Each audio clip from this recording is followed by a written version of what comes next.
Hello, everyone, and welcome to the CMA and CMA weekly webinar series. My name is Susie Wirtz. I'm the Member Services Director here at the CMA, and I will be your host for today. Today, our member HIVERY, an AI category management optimization company, is going to explore how AI and ML, machine learning, are being used to simulate the impact of human judgment, both in our industry and beyond. We will learn how AI and ML are used to augment and qualify human decisions, find the right balance of risk and reward for different retail growth strategies, and rapidly iterate to achieve growth plans. What a great extension to our white paper that we recently published that's now available in our resource library, Demystifying AI and Machine Learning for the Industry.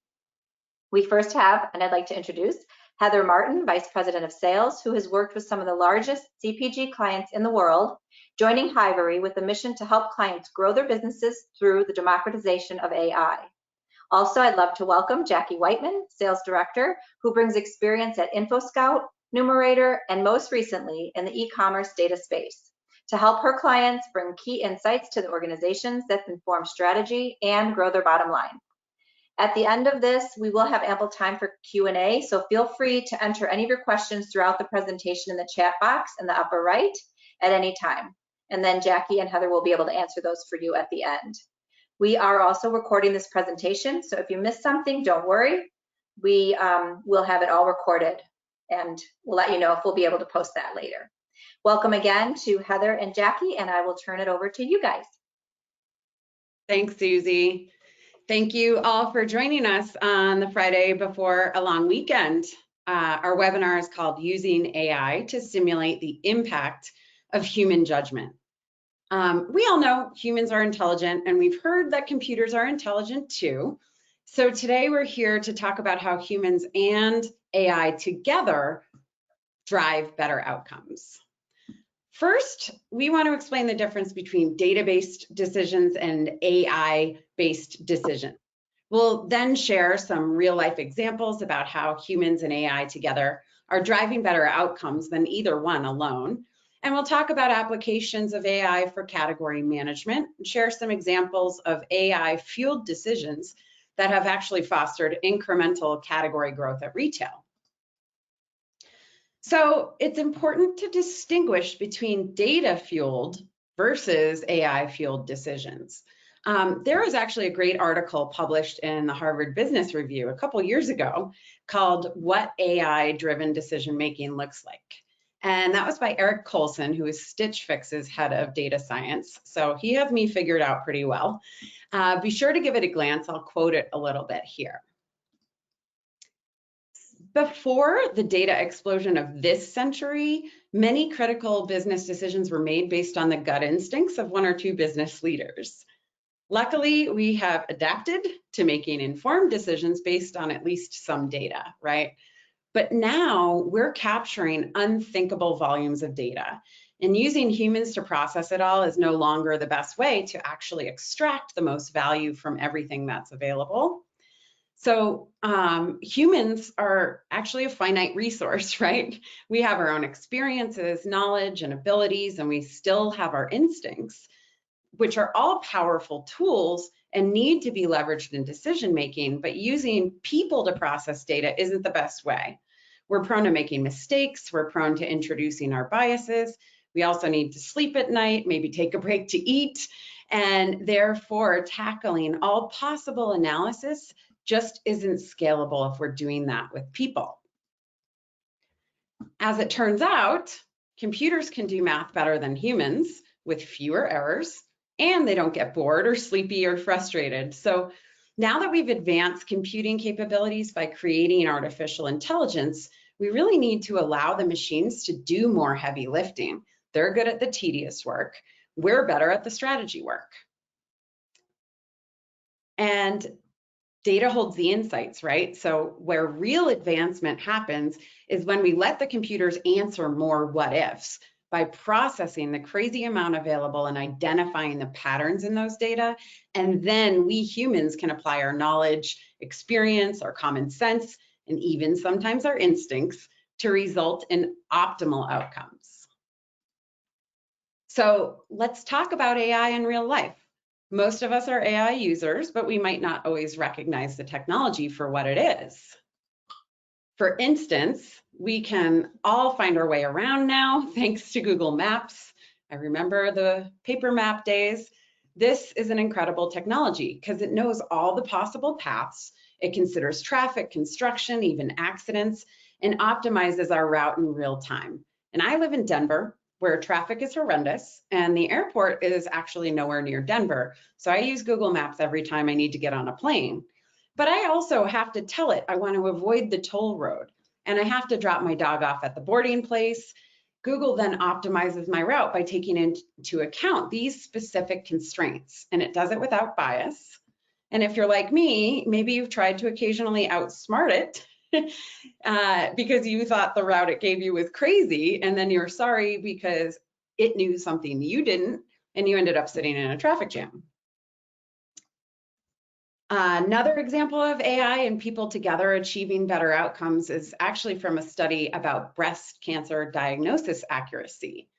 Alone, human pathologists successfully diagnose cancer 96% of the time, which is pretty good, but in a life or potentially death situation, perfection's kind of a big deal.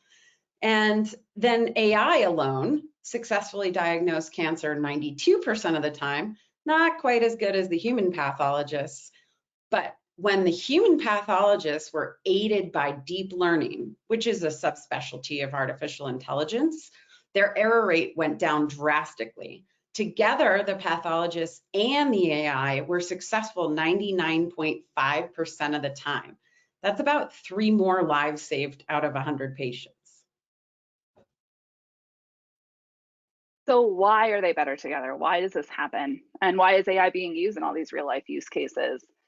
First, as Jackie said, data sets are growing, right? Years ago, it was said that 90% of the world's data was created in 2 years. And whatever that number is today, most of the companies that I have worked with know they have more data than humans are able to process, but also that real value comes from deriving insights out of it.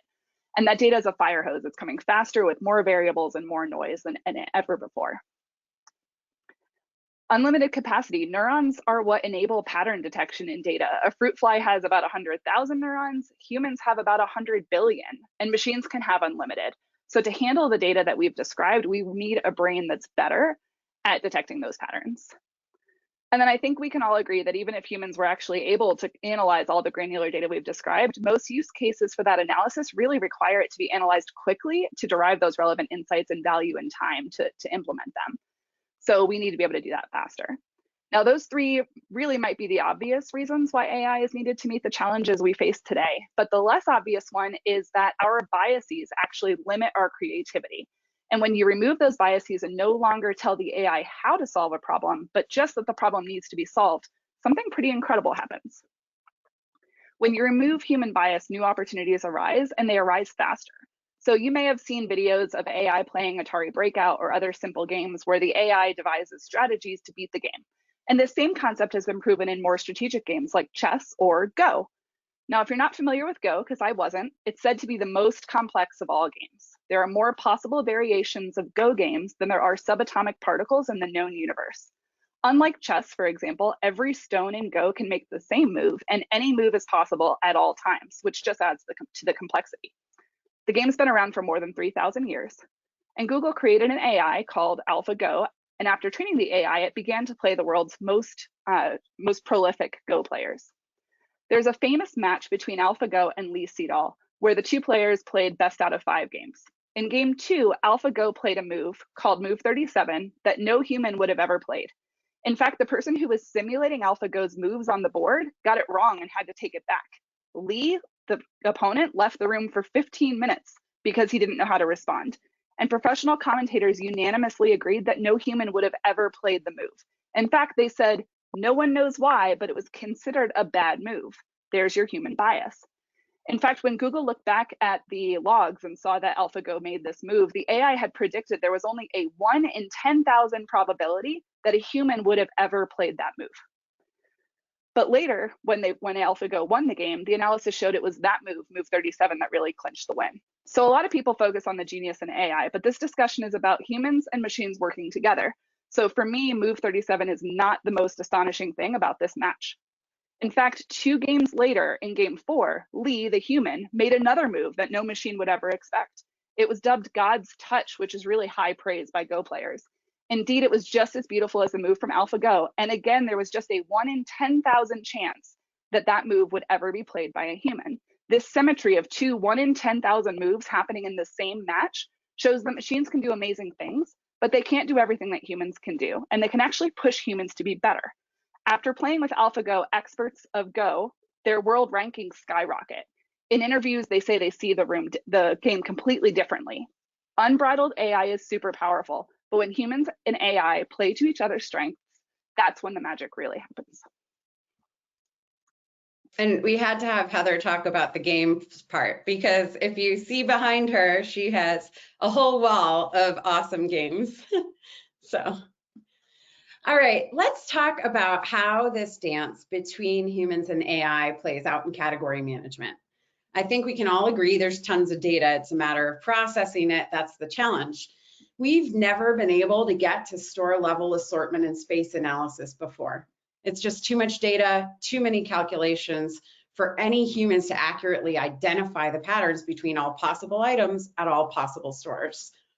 By using the unlimited computing power of AI, HIVERY ingests and analyzes store-level sales and space data. It runs billions of calculations really fast in order to predict how any given item will perform at any given store.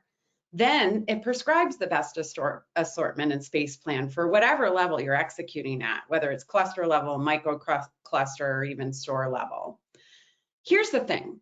If you ask AI what should be on the shelf in order to sell the most stuff and don't give it any guidelines about product placement or insights from your shopper research or real life execution constraints like gravity, for instance, the output won't be executable. This is where our human smarts are required. We have to inform it, we have to give it guardrails and a goal, such as informative shopper trends like ginger flavors or on the rise, or make it realistic for our retailer to execute, like limiting total churn and ensuring proper placement, and then we let it work. Because it's crunching the data from the bottoms up, it can accurately predict the total impact to volume and dollars for the category at that retailer, so we can make better informed decisions. By the way, once we make that decision, this AI gives us the path to go execute, like the add, keep, delete files and planograms, just like Google Maps gives us turn-by-turn directions. AI-enabled category experts can answer questions that were previously way too big to tackle, and they can answer more of them.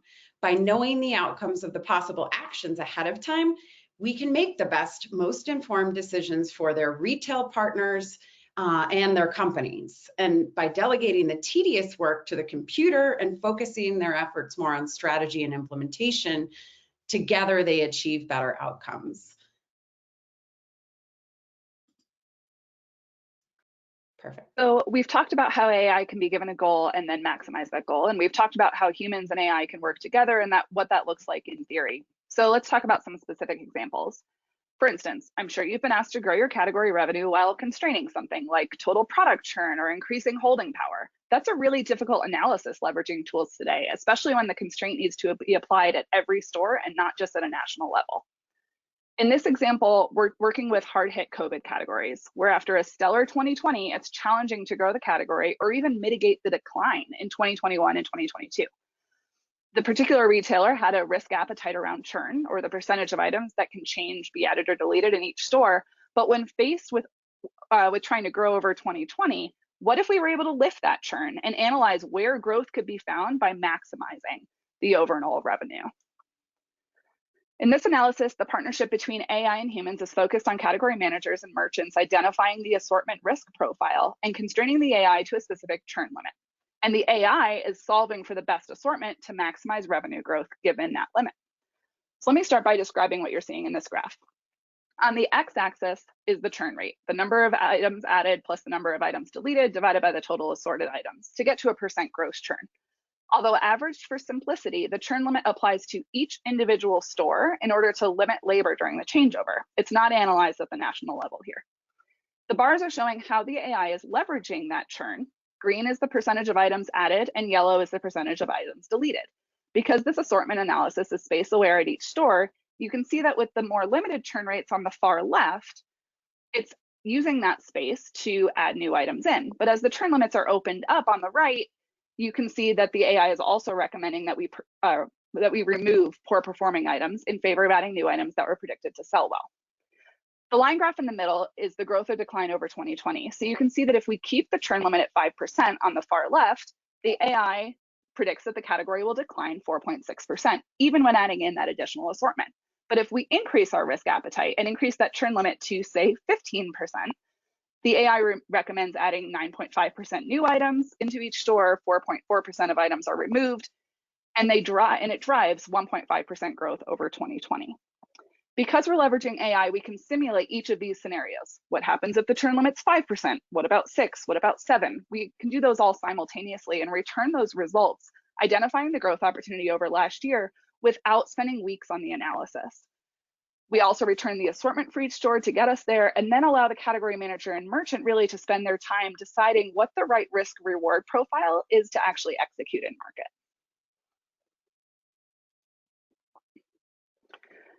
So our second example is another human judgment that's been made on many categories, and that is whether the category should be store specific or clustered. And within clusters, there are many ranges: micro clusters, macro clusters, velocity clusters, footage clusters, demographic clusters.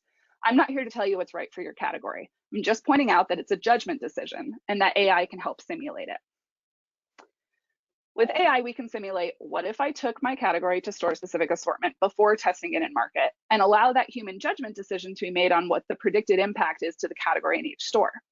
On this graph, each bar on the x-axis represents an individual store, and the y-axis is the percent growth opportunity over the previous year at that store. In this simulation, the AI was able to identify growth in every single store. In fact, 95% of these stores are predicted to grow more than 5%. But what's really cool is that 106 of those stores are predicted to grow over 10%. So in this case, maybe it doesn't make sense to take the whole category store specific, but maybe those 106 stores should go store specific in order to capture that growth opportunity. This is a chart we run for every single one of our customers because it takes about 5 minutes to set it up, about 30 minutes to run. And I'll tell you something you already know. Every category is different, but every category has growth. And many of my customers and their retail partners tell me they've just never known what that value is before, so they couldn't even make that decision. Nevertheless, sometimes it still makes sense to optimize within clusters. And before you ask, each of these graphs is actually from a different customer and different retailer in order to mask the data. So don't try to connect them between the three. So this graph is actually read the same way as the other one. On the x-axis, you have bars that are representing a single store, and on the y-axis is the growth opportunity. In this clustered example, each store in every single cluster is impacted by the clustered assortment differently. As a result, we can clearly see that on the far right, about 7.5% of the total stores are sacrificed for the greater good in order to allow the retail chain to grow 4.5%. And this is without adding a single cluster or any more complexity, not adding a single new item or any trade promotion dollars. It's just by analyzing that granular store level data and aggregating it up instead of disaggregating it down. And now that we know the value of store specific on the previous slide and the value of clusters, we as humans can really iterate on the right balance between the two. This is another way of looking at that simulation in order to identify the balance between clustered or store specific approach. So on the x-axis, we have the cumulative percent of stores, and on the y-axis, we have the revenue opportunity. So if we were to assign store-specific assortment to 40% of the stores, we could capture 50% of the total revenue opportunity. In this category, the opportunity curve's fairly linear. So there's a judgment call to be made around the appetite to draw, proof, and check in significantly more planograms in consideration of the overall growth opportunity. The important part here is that we're using AI to simulate the scenarios and do the heavy lifting of this complex bottoms-up analysis, allowing the category managers and their retail partners to focus their time and energy on determining what the right balance is according to the retailer strategy. So in the last example we have here is leveraging predictive analytics to identify the right tipping point to where costs outweigh benefits for any category changes at the retailer.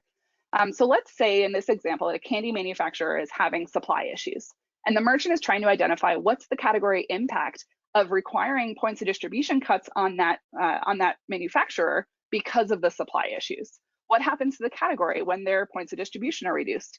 How can we re-optimize the remaining assortment to protect the category? And where do we make sure we put those points of distribution so that they're most beneficial to the category overall with such a limit? So in this example, we used AI to run multiple what-if scenarios to predict the sales impacts of reducing the points of distribution for Acme Candy Company. We asked what happens to the whole candy category if we reduce Acme brand's points of distribution by 2.5%. The starting point for the red and purple lines there on the upper left. In purple, we see the impact to the total category dollars, and in red, we see the impact to Acme sales.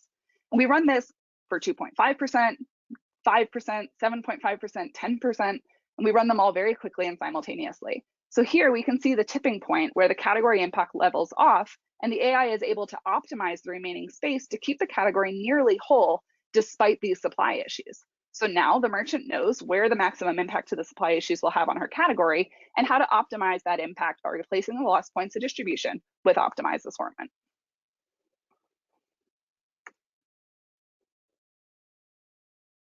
So AI optimized assortments and space fuel category growth by making the shelf work as hard for you and your retailer as possible. Many of you are familiar with Michael Lewis's book Moneyball and the movie by the same name, based on the story of Billy Beane, who stepped away from the conventional legacy systems of recruiting in baseball and really redefined the criteria for what makes a successful player or team.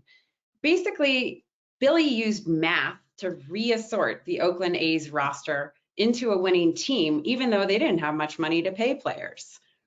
Our AI is a little bit like this concept of using math to stack a roster.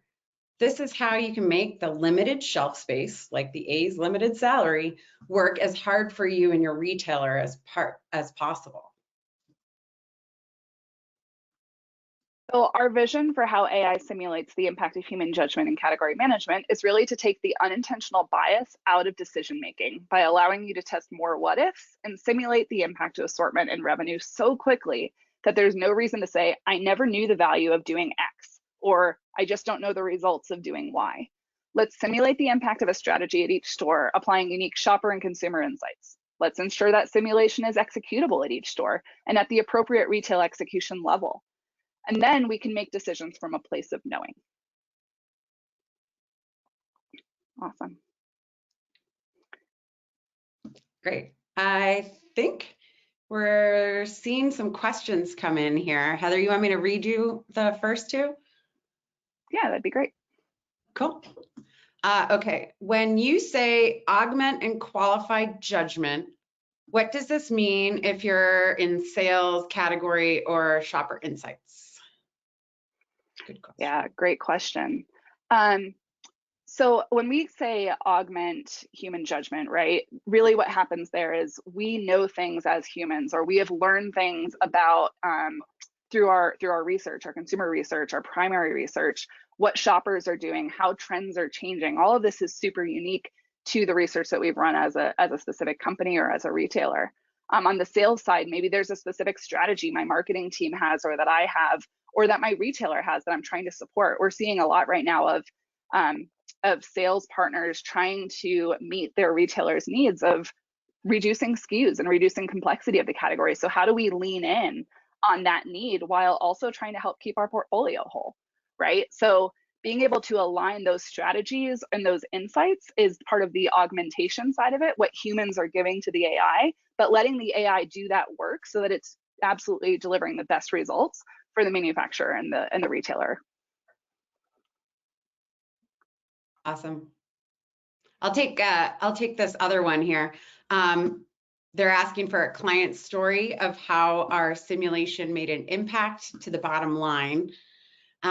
So we have a number of stories, thankfully, where that's why Heather and I work here at Hivery, actually. So the one that I think is pretty cool is the one that we've been repeating for years in a row. So we partnered with a major carbonated soft drink manufacturer, and their major mass retailer partner. Sorry, we have pretty tight NDAs, so I cannot disclose those two parties. But what happened was back in 2017, the carbonated soft drink category has been having a rough go of it, right? Sugary drinks are a little bit on the decline. And so they were tasked with growing the category despite, reduced distribution, reduced promotional support. What the heck can they do? So they decided to try to move the assortments a little closer to hyper local assortments, meaning going closer to store level. And they used Hivery's technology to help them understand what should be on the shelf where in order to reverse that decline. And it worked. In 2017, we grew that category $150 million for the retailer, 50 million of which went into our client's portfolio. So a lot better than the 2 to 4% decline they were seeing. Not only that, that's cool. Maybe it's a fluke when we did it year 1, but we have repeated that years 2, years 3, and year 4 just recently. So we know it works. Great question. Let me read this last one, okay, Jackie. Great. So oftentimes solutions like this require deep technical or analytical knowledge or specialized data. You basically need to be a data scientist. So how easy is it to use Hivery Curate? This is a great question, because I think when we think about the topic of this webinar of augmenting human judgment, that only works if a human can use it, right? And not a human that is doing data science, but a human that's really close to the problem set and close to working with the retailer. So Hivery Curate's a SaaS-based product. Our customers are trained on it, and they're just creating rules. So easy rules that can say, hey, I want to increase the velocity on this product by this percentage, or of these 3 products, I want you to pick 2 and put them in the best stores. So all of those rules are written really in plain English, and our clients are able to implement them themselves. From a data set, we actually use the least amount of data necessary in order to allow our customers to get up and running really quickly. Our customers typically get up and running in about 2 to 3 weeks. We then train them on the platform, do advanced training, and they're able to use it as part of their relay process. So you definitely don't need to be a data scientist. In fact, we want to put this in the hands of practitioners. That's who it was built by, and that's who it's built for. Awesome. Okay, this next question, I'm just going to read aloud, Heather. Can you explain in simple words how this AI works? Yes, but it goes on to say, what kinds of algorithms does it use? Super hyper sophisticated mix of regression, statistical forecasting, etc. I suppose it's very complex, but is there a way to explain it without being a data scientist? Thanks. There's a lot in there. Yeah, let me try to, I'll explain it the way that I can. As far as the statistical forecasting, regression, all of that, if we want to go into more detail, I'm certainly happy to get some time set up with the product experts. But at the most basic, the way I think about this is the AI ingests the data that we give it, right? Think point of sale data by store, by SKU. And then it analyzes all of the mathematical relationships between every single product at every single store and every single product at every single other store. And it does that in order to learn and predict how each item is going to perform at each store, even if it's never actually sold there. So it starts with those predictions at the baseline. Beyond that, then it's going to apply all of the constraints and the rules that we give it. It's going to ingest the planogram files if those are available, so we know how much space is available on the shelf, or it's going to know how many points of distribution that are available today, so that it's working within a constraint of space and a number of products, right? Because we can't just fill the entire store with a single category. Once it does that, it's then going to apply all those constraints and predict, well, what's the best assortment that fits all of those constraints and all those variables we just gave it, that's also predicted to perform at best as possible at each store. And based on that, it's going to spit out the predicted revenue impact, of the category, the brand. The beautiful thing about starting from the bottom up is that it will we can aggregate it up to any level that we want to analyze it, and it also spits out the planogram at the end to say, okay, if we're actually going to go execute this in store, here's the planogram that we need to work with. Hopefully that answered the question. I think so. Yeah, I mean, just to that point, to put it in simplest terms, it analyzes every single possible item for every single possible location. And the magic is in the math, the patterns that it can identify by all of those billions of calculations. So in its simplest form, that's what it's doing. But we do have the ability to go in deeper on a demo and explain a little bit more for whoever's asking that question, for sure. Yeah, great question. And then the follow-up question from that same person is, how do you model the problem to be solved? And I assume here you're talking about those use cases, those business questions or the hypotheses that we're putting into place. And that it's within the AI, or excuse me, it's within the user interface of the platform. You don't have to write code. You don't have to be a data scientist. You don't have to write like if-then statements.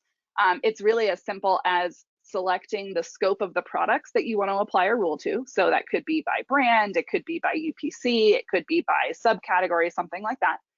The second step is to say, well, what stores do I want to apply this to? Again, by cluster, by store attribute, all of those are based on the data that we ingest. And then you give it a rule, and that rule might be, okay, of the 15 pure protein products that are in this category, I want to make sure that the best 10 of those products go into the best 70% of stores. And you quite literally just fill in 70% of stores and 10 products, and then submit the rule to the AI and press optimize. So it's really very simple to write those, and it's all part of the user interface. It's not code or anything like that. Yeah, good question and good distinction. Yeah. All right. I think, perfect. I think those are all the questions we have, Susie.